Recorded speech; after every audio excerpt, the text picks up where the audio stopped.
Hi, this is Bob Wells here, and welcome to Undercurrent Stories. This is the show where we hear about people's interests and uncover some fascinating stories at the same time. I hope you enjoy today's show. Hello and welcome to Undercurrent Stories. In today's show, I'm going to be talking to a man who looks after bees on the roofs of skyscrapers in New York City. His name is Andrew Cote, and he's a fourth-generation beekeeper, president of the New York Beekeepers Association, and he has his own honey business, Andrew's Honey. He is author of Honey and Venom, Confessions of an Urban Beekeeper, and with his organisation Bees Without Borders, he travels annually to countries such as Uganda, Ecuador and Iraq, where he teaches beekeepers how to increase their honey yield and income via beekeeping endeavours. Hello and welcome to the show, Andrew.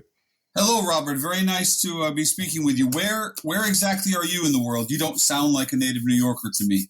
No, I've been to New York once, but that was only for about 5 days. No, I live in England, in a place called Stamford, which is about 100 miles north of London. Oh, very good. And you're in Connecticut at the moment, I believe. I am in Connecticut at the moment. I live in Manhattan. I grew up in Connecticut, and I've got a number of beehives here. Our farm is here. Technically, this is where everything gets done, where we centrifuge and bottle the honey for the most part. We're best known, I think, for our beehives in New York City. We have them in each of the 5 boroughs, but really most of our honey is produced outside of the city.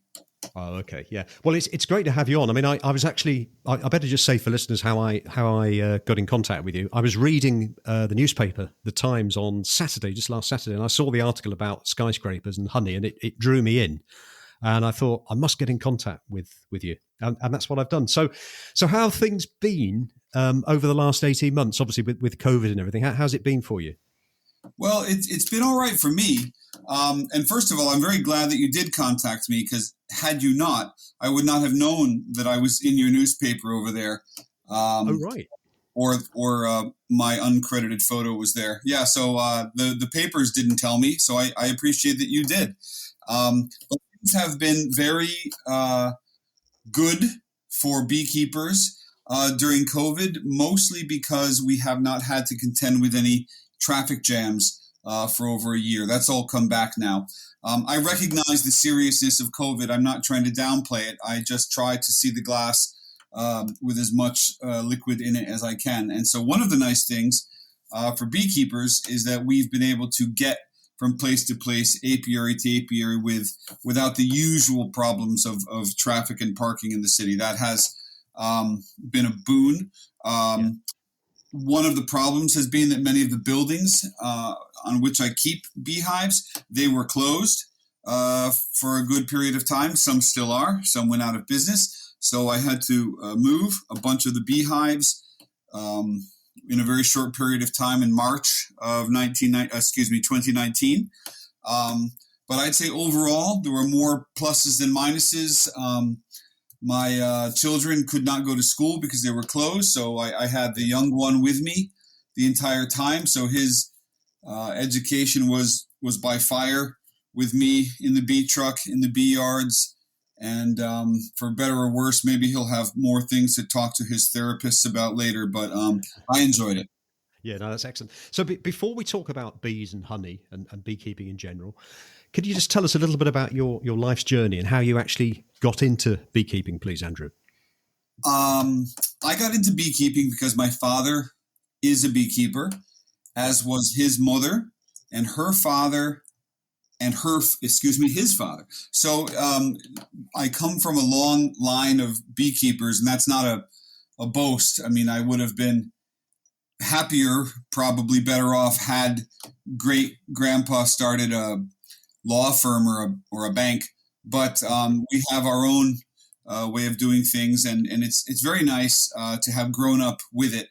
Although it's kind of like if you grow up in a household where you speak a different language at home, you just do it and you don't think about it and you don't think of it as anything.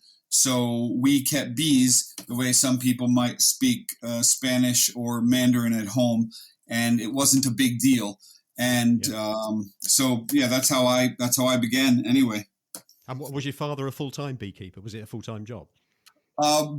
My father worked beekeeping full time, but he was also a full-time firefighter. So it's very difficult to make one's living just through beekeeping unless one is very big in the pollination game in North America, meaning thousands of hives driving out to pollinate the, how we pronounce it, almonds. So we didn't have that many hives. We've never had more than 500 to 600. So we're really considered sideliners. I know 500-600 is a lot in the United Kingdom for one beekeeper, but here it's really minuscule. Yeah, yeah. And then you got into beekeeping as you got older, but I mean, did you do a lot before that? Or were you beekeeping while you had other careers? I started beekeeping when I was 10 years old. That's the year I got my first hive for which I was responsible. But I went through my life's journey of, going to university, getting employment here and there.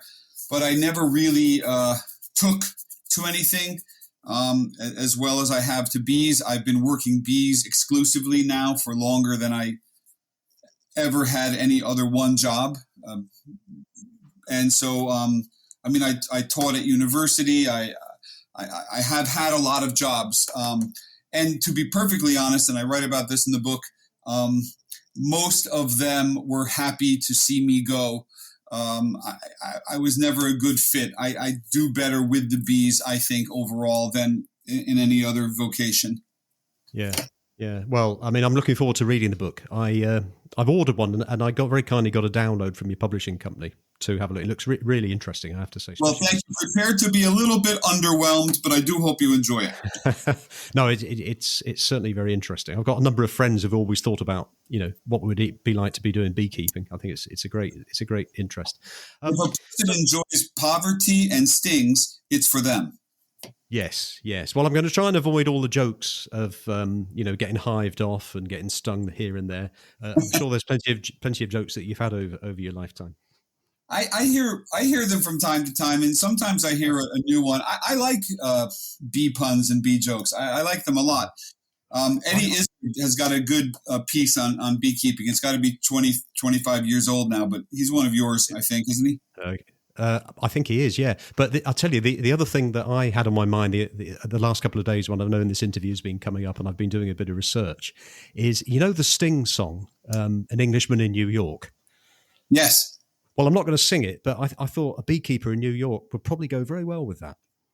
I tell you what, one of my most exciting to me celebrity sightings was when I saw Sting once. I did not interact with him, but he was at he was walking into a Soul Cycle, an exercise place, and I thought it was Sting, and it was. And I know that's not an interesting story to anyone else, but since you brought him up, I had to mention it.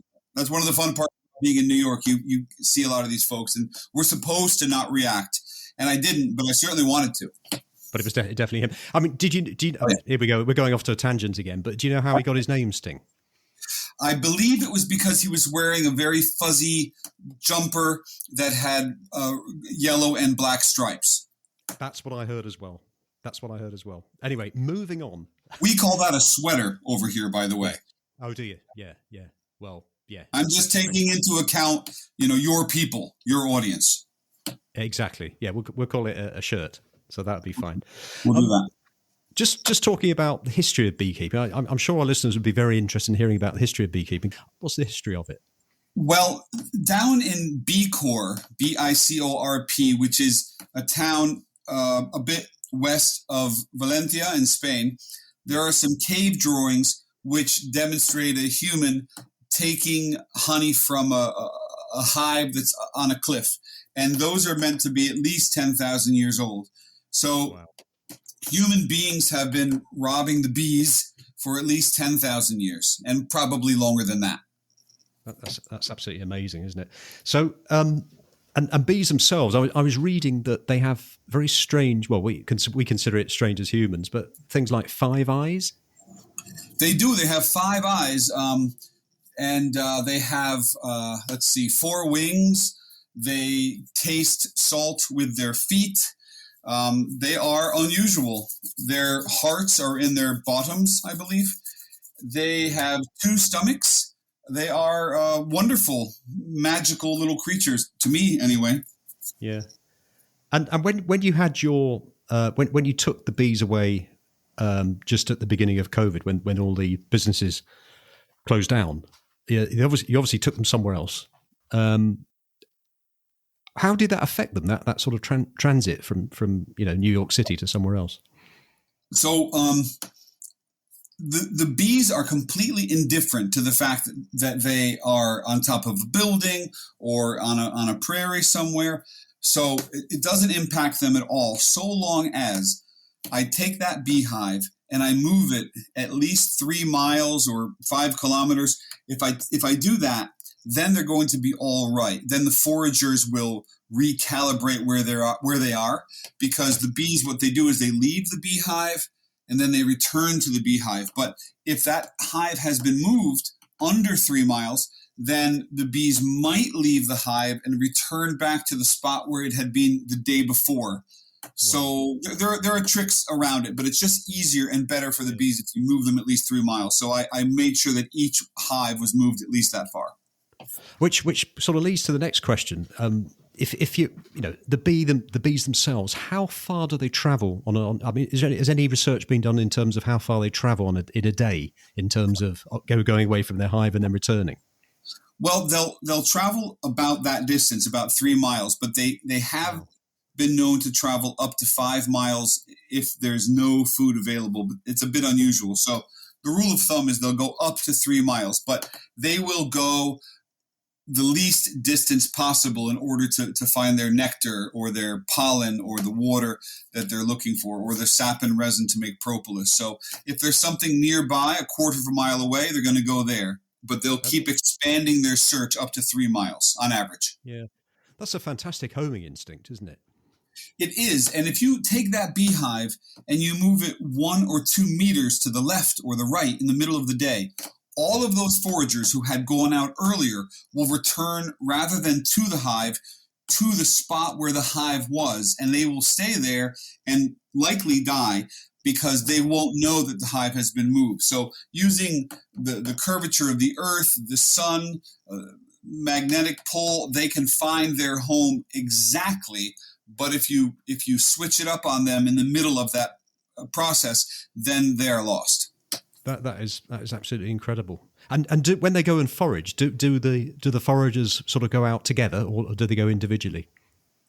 They will go individually, but then when one forager finds a good source of nectar, she will return to the hive and she will communicate through dance, and it's in the dark, to her sisters what she has found, where it is, and how many of them are needed to collect whatever she's found. So she will communicate to them, I need 100 of you and this is what I have, or I need 1,000 of you, and that's how it goes.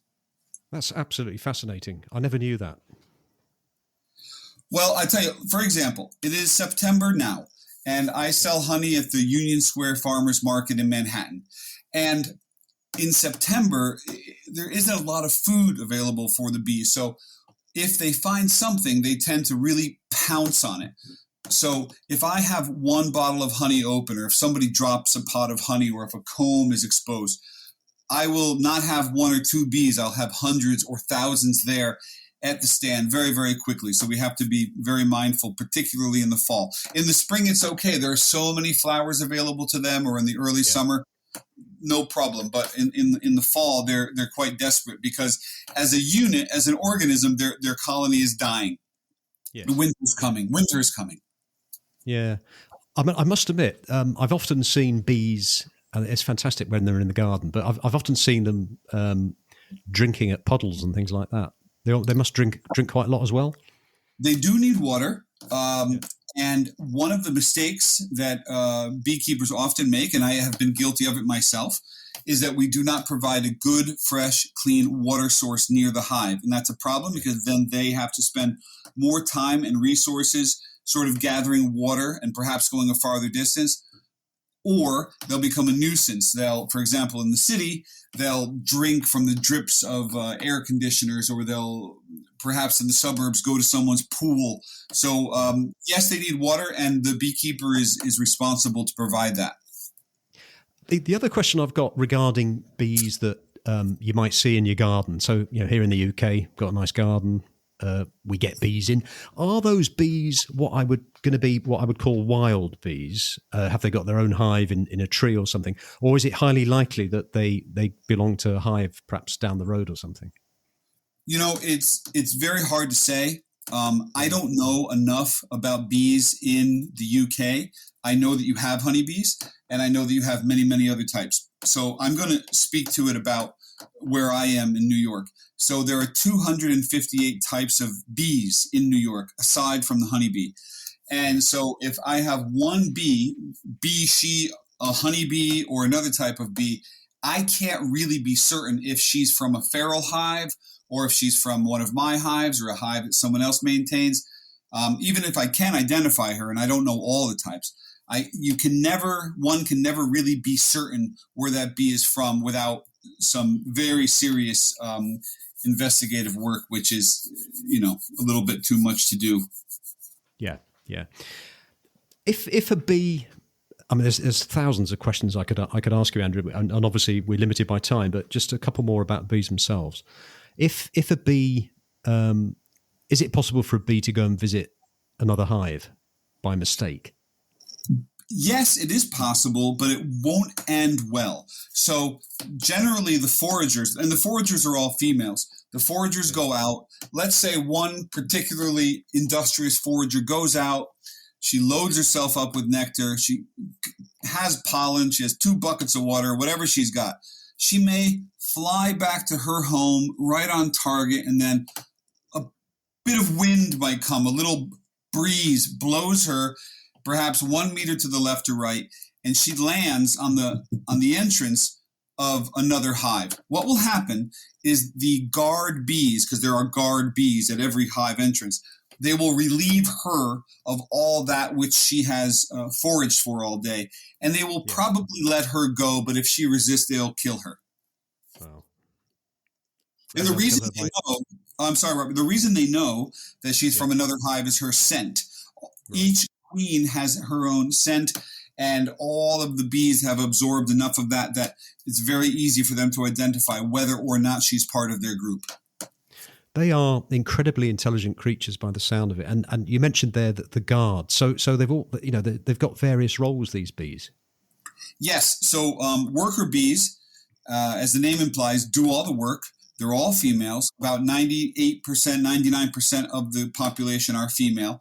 And they live 6 weeks. And about 3 weeks of that is spent working inside the beehive. They work as guards, as undertakers, as nursemaids, all kinds of jobs.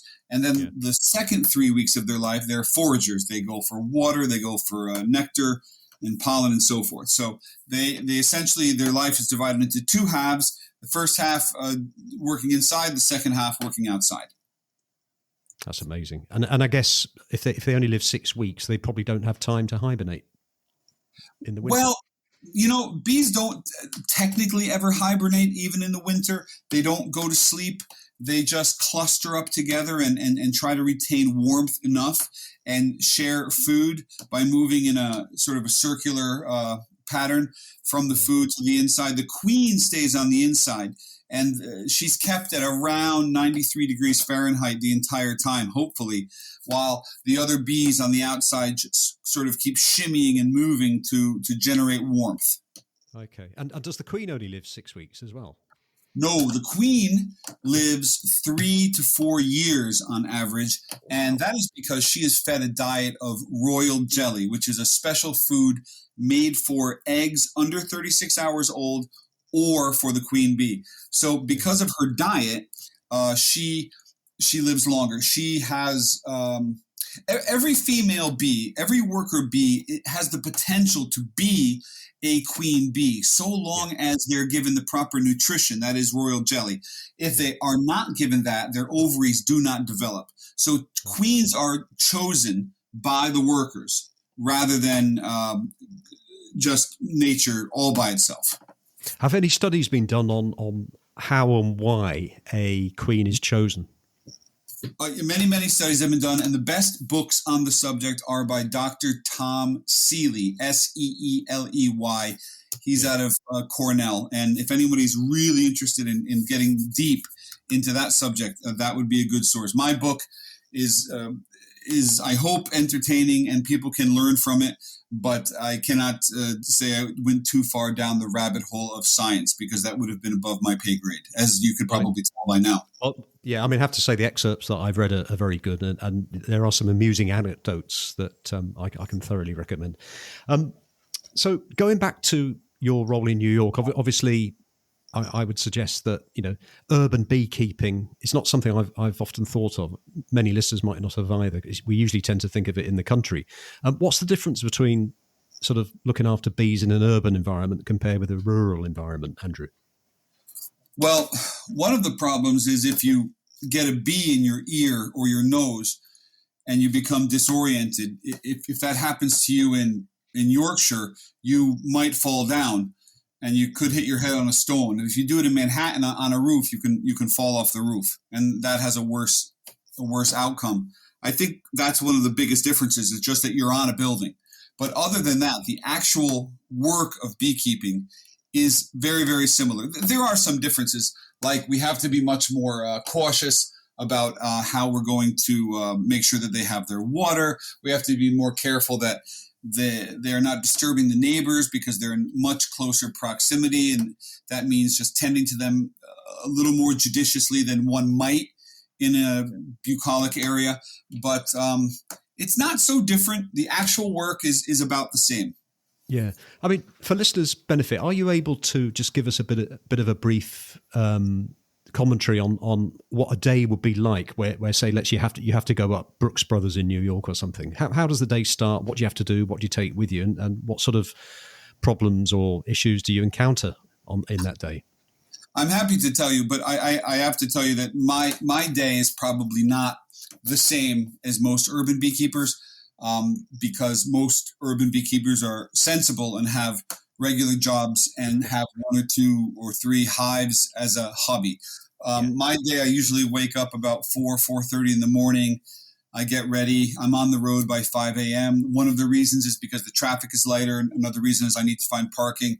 I usually have my pickup truck filled with everything I'll need for the day. I try to park it right in the center of where I'll be, so I can go to my first roof, back to the truck, next roof, back to the truck, and so on and so forth. So by 6 a.m., I'm usually kitted out, and I'm on a roof somewhere, and I've got my smoker, and I'm checking on hives.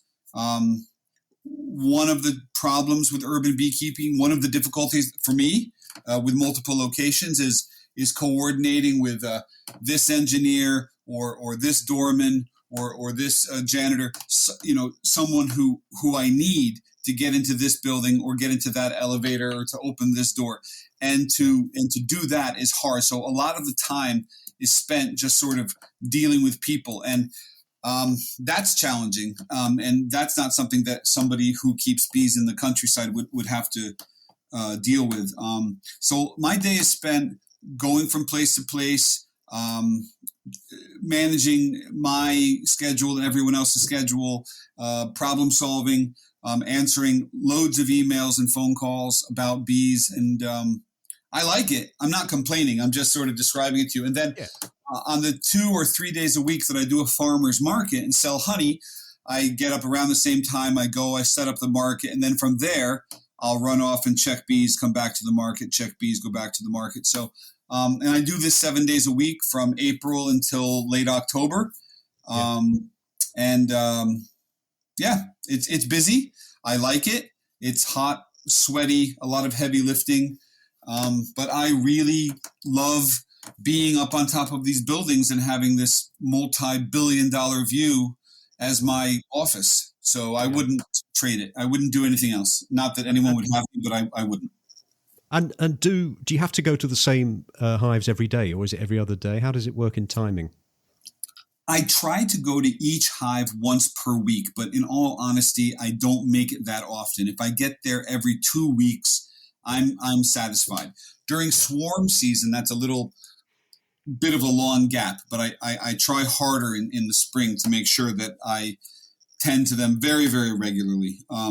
So not every day, but once every, I don't know, week and a half for sure. Yeah. And what's the attraction for the building owners for hives to be on the top of their buildings? Well, for some building owners, they're just happy to loan me a space because they believe that beekeeping is good and positive and pollinating the city and making a local food product with a small carbon footprint is a good thing. So some of them are happy just to do it like that. Sometimes it's because it's a school and they want to have something for their students to participate in that has to do with nature, but they recognize they need a professional person to manage it. Sometimes it's a restaurant and they want to use the honey on their menu.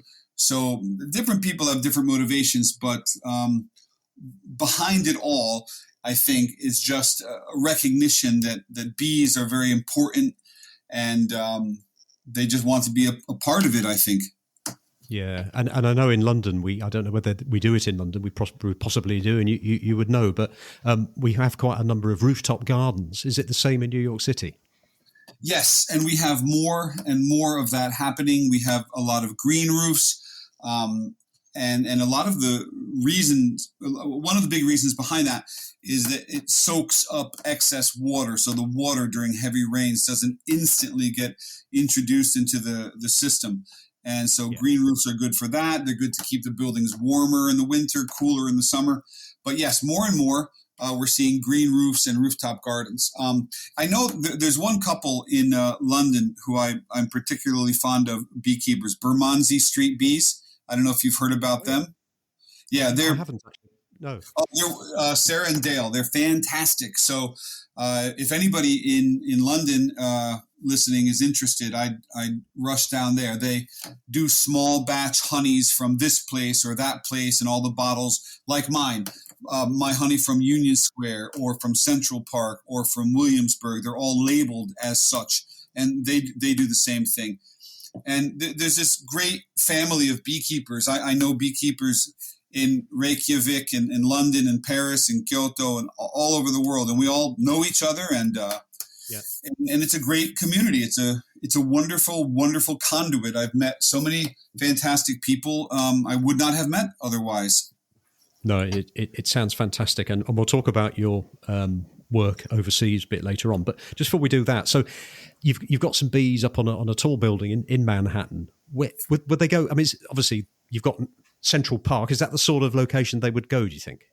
Well, it depends where they're located, but if they're within a reasonable distance, I don't know exactly what that would be, let's say 1 mile, then they're definitely going to go to Central Park because that's roughly 1,000 acres. And a lot of that is trees and good forage. So they will go there. But if they're farther downtown in Manhattan, they might more likely go to Union Square Park or Tompkins Square Park or City Hall Park. There are a lot of places. I think something like 24% of New York City is in the shade of a tree. And I know Manhattan is not famous for its trees, but we've got 4 other boroughs. So there's Queens, a lot of green land there. The Bronx, tremendous amount of green there. Brooklyn also, and Staten Island even. So my bees in New York City, the ones that are not in Manhattan, they produce more honey. And it's simply because there's more competition in Manhattan now. There are many, many, many people doing this, and there are only so many trees. And I think London beekeepers have been lamenting this issue for a long time. There's only so much of the pie can go around. It can only be split so many ways. So we'll have to, keep working on that. Yeah. And what's the honey like that you produce in New York City? How does it compare with perhaps something where that was produced more in a rural environment? How does it actually compare? Well, there are a lot of different points. First of all, in the spring, we tend to be very heavy with linden trees. So the spring honey has a nice, light, minty taste that's very agreeable, I think. And the fall honey has a lot of Japanese knotweed in it. So it's an amber, it's a dark, nutty, buttery taste that is herbally, and it's very, very different. They're night and day. So the exact same beehive in the exact same location. So I've got a beehive. I've got 2 beehives in Hell's Kitchen on the west side of Manhattan.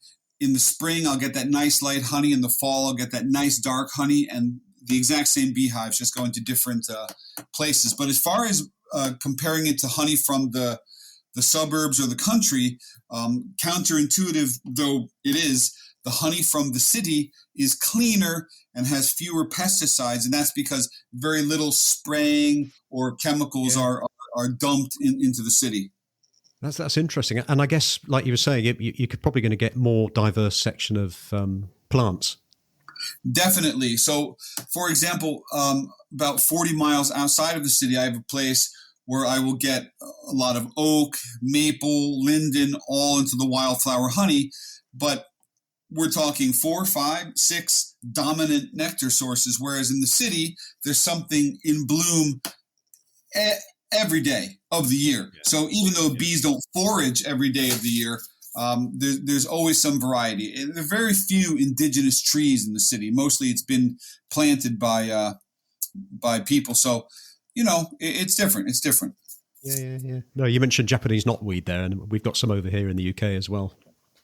Yeah, I mean, it starts off in the spring with skunk cabbage blossom, which doesn't sound very good, but we've got daphne, witch hazel, crocus, snowdrops. There's an awful lot. Yeah. And for any listeners that are interested in beekeeping, what advice would you give?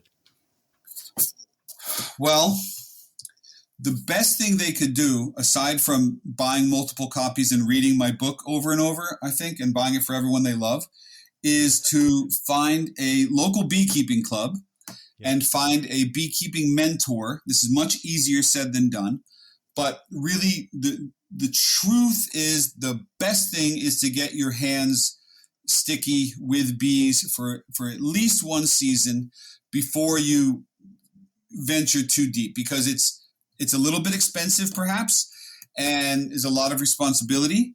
Because if you are a poor beekeeper and you allow your bees to get diseased, you're also going to have a situation where that disease is shared with all of the other beekeepers or all the other bees within that 3-mile area. So I think the absolute best thing to do is to find a club, read a lot, go to the meetings, find a mentor, work with that person, and go from there. I think that's the absolute best way to do it. That sounds good. You mentioned their diseases. I have to say, I have heard about bees and diseases. How serious is the problem? It's a very serious problem. I think 45% of the beehives in the U.S. were lost last year during winter losses. And people can blame whatever they want to blame, but really the biggest problem is the Varroa mite, Varroa destructor, which is a parasite that grabs onto the bees in their larva stage or pupa stage larva. So it's bad, and it spreads, and it's been in the USA since the 1980s, and it's gotten worse every year. And is there any way it can be eradicated? Well, listen, if you can find a way to eradicate Varroa mite, you will probably become a billionaire with a bee, because every year there are new ways, and every year we continue to have the Varroa mite problem. So there are ways to mitigate it. There are ways to lessen the problem, but no one has been able to quite come up with the way to eliminate the mite without eliminating the bee in the process, which is... So it's one of those things that you have to live with. Well, for now, yeah, but I mean, hopefully something will come along, some big brain will come along and figure it out. Oh, but let's hope that happens. So I mentioned earlier on at the beginning about your Bees Without Borders.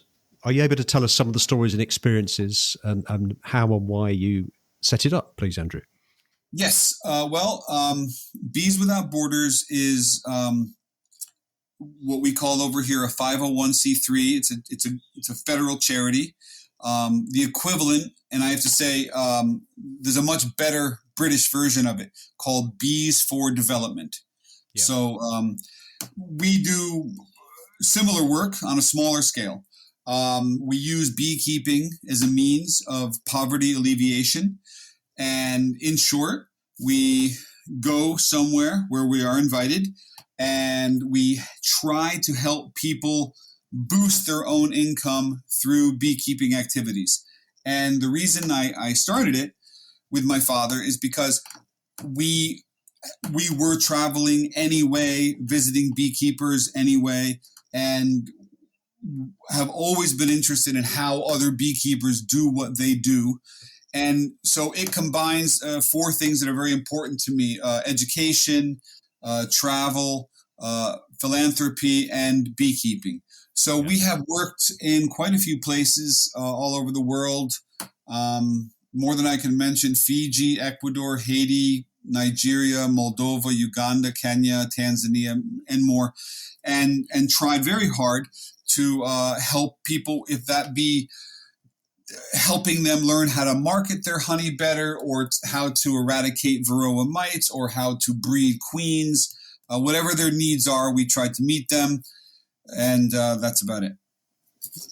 Yeah, so it must be fantastic to be able to go to those countries and actually see your work come to fruition, where perhaps, there's some local beekeepers that actually start to make more money out of it. Actually, it is very nice.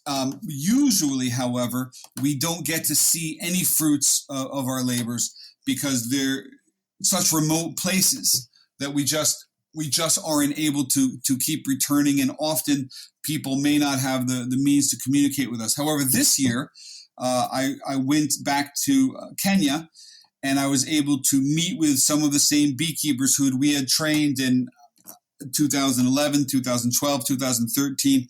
And our project there from our end was over at some point around then. And it just happened that one of my guides was from a village near where we had done this project, near Odo Niru. He's a Samburu man. And I showed him the video. CNN had followed us one time and done a video of the project. And it turns out that he knew some of the people, so we contacted them, and we were able to find out that that project was a complete success and was generating income for them. So it does not always work out that way, but we were very, very chuffed to find out that it had in this case. Oh, that's excellent. That's excellent stuff. What plans have you got going ahead in the next few months to travel abroad, Andrew? Well, COVID has slowed us down a lot. But this year we were able to do a little bit in Tanzania and a little bit in Kenya. Yep. We are hoping to go back to Tanzania fairly soon because there's a school for hearing impaired children. We're trying to do a project there. So I'm hoping to go there this winter.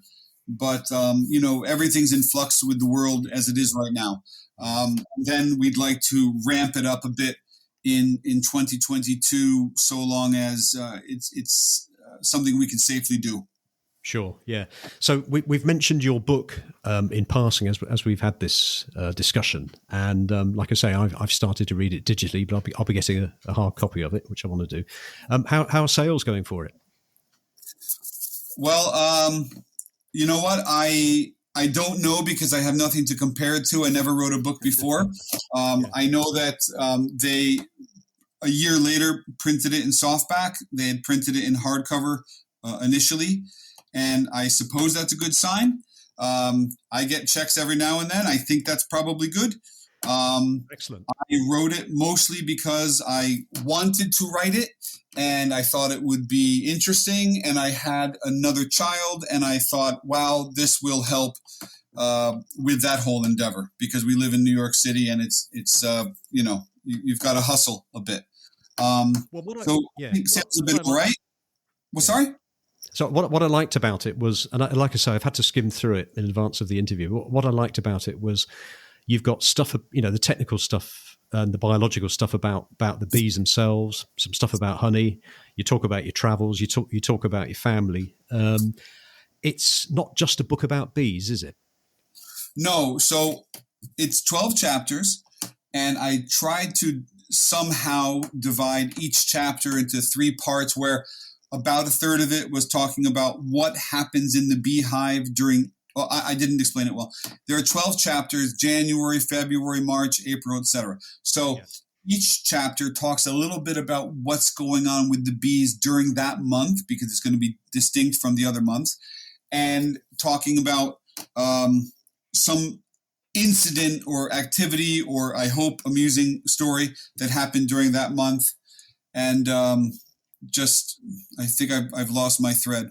But anyway, yeah, look, listen, the book reads better than I'm describing it because I had editors. I'm just sitting here now absorbing the 80 or so stings I've gotten today. The venom may be going to my head, so forgive me.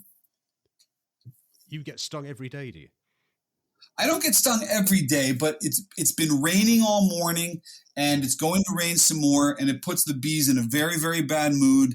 And reasonably, one might ask, why not just wait? And the answer is because I've only got so many hours in the day. I've got to pick up a child at school in a few hours. And if I don't do it when I can do it, then it doesn't get done. It needs to get done. So I do it. Yeah. Well, this has been a really great conversation, Andrew. Have you got any other projects coming up that you'd like to tell listeners about? I'm not so ambitious. I really enjoy working with Bees Without Borders. I like dragging my 5-year-old around the world with me and let him get stung in new places. I still bring my father, who's approaching 80, with me. I'm a simple guy, as you can tell. So I just want to carry on doing the same. I'd like to try to take good care of my bees. I'd like to try to take good care of my brood. And so sorry, but no, nothing. This is it. This is the status quo. But if anybody's interested, Instagram is Andrew's Honey. And there's always images up there of the kind of things we are up to. The website's Andrew's Honey. It's not so creative, but there it is. The book is called Honey and Venom, Confessions of an Urban Beekeeper. Well, actually, what I would like to do is I'd like to return to England. I've been there to give bee talks. I did one up in York. I did one in London. And as soon as all of this is behind us, I'd really like to go back and do that if any of the bee clubs would be kind enough to host me again. It's a part of the world that I like very much. Excellent stuff. Well, you have to let me know when you're coming, Andrew. For sure. I'd love to. Great stuff. Thank you. Right. Well, thanks so much. As I say, it's been a great conversation. I'll put all the links to your various websites, etc., and material, the stuff about the book in the show notes. And been great talking to you. Thanks very much. Robert, thank you so much. And thank you for your patience with my lack of technical prowess earlier on. Thank you. We got there in the end. You have been listening to Undercurrent Stories. I hope you enjoyed this episode. Please feel free to share the show link to your friends and family. And if you have 60 seconds, I will be most grateful if you would please rate and review. To hear more episodes, please subscribe to the show and visit undercurrentstories.com. If you leave your email in the link, we will notify you as soon as new episodes are released. Also, check out our social media links, details of which can be found on the show notes. Until next time, this is Bob Wells wishing you all the very best.